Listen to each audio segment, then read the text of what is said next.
அதாவது இந்த சுத்து வட்டாரத்துல வந்து தங்கையங்கடைங்கிறது யாருக்கும் தெரியாம இருக்காது. 15 கிராமத்துல தங்கையங்கடைன்னா பேர் சொன்னா இப்போ வந்து திருநெல்வேலி தான் சொல்லுவாங்க. தங்கையங்கடை தான். எங்க அப்பா நான் பிறந்தோடனே கடை ஆரம்பிச்சிட்டாரு. நாங்க மேலே ஃபர்ஸ்ட் கடை வச்சிருந்தோம். நான் பிறந்த வருஷம் கடை வச்சாங்க. கிட்டத்தட்ட ஒரு 43 வருஷமா எங்கள்கிட்ட கடை இருக்கு. எங்களோட தொழில் இதுதான்.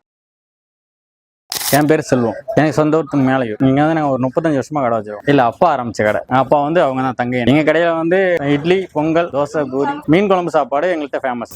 மீன் குழம்பு வந்து நாங்க 60 ரூபான்னு கொடுப்போம். மீன் வச்சா 80 ரூபான்னு கொடுப்போம். காரைக்கால்ல இருந்து எங்களுக்கு கஸ்டமர் இருக்காங்க. அங்கிருந்து இங்க சாப்பிட வருவாங்க. நான் அப்பா காலத்துல ஃபேமஸ்னா அப்ப வந்து டிஃபன் சென்டர் தான் வச்சிருந்தோம். டீ கடை வச்சிருந்தாங்க. அப்ப வந்து இட்லி, போண்டா, பூரி இப்பெல்லாம் போடுவாங்க. அதெல்லாம் அப்பா வந்து ஃபேமஸ். நான் இப்ப அதை ஹோட்டலா மாத்திருக்கேன். நான் இப்ப ஒரு 10 வருஷமா நடத்திட்டு இருக்கேன். அப்பா இறந்த பிறகு நான் நடத்திட்டு இருக்கேன். அதான் சொன்னேன், எங்களுடைய இடம் வந்து 35 வருஷமா அந்த கடை இருக்கு. அதான் தங்கையங்கடைங்கிறது தெரியாத இடமே கிடையாதுங்க.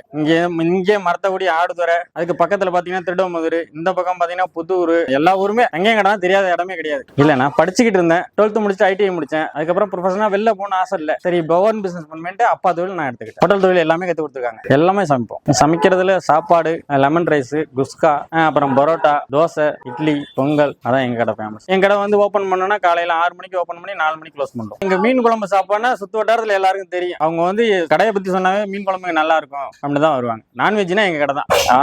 அப்பா ஆரம்பிக்கிறப்ப இட்லி 1 ரூபா, டீ 1 ரூபா போட்டாங்க அப்பா. இப்ப நாங்க வந்து இட்லி 5 ரூபா போடுறோம். அடுத்து ரொம்பவே பிடிக்கும் எங்களுக்கு.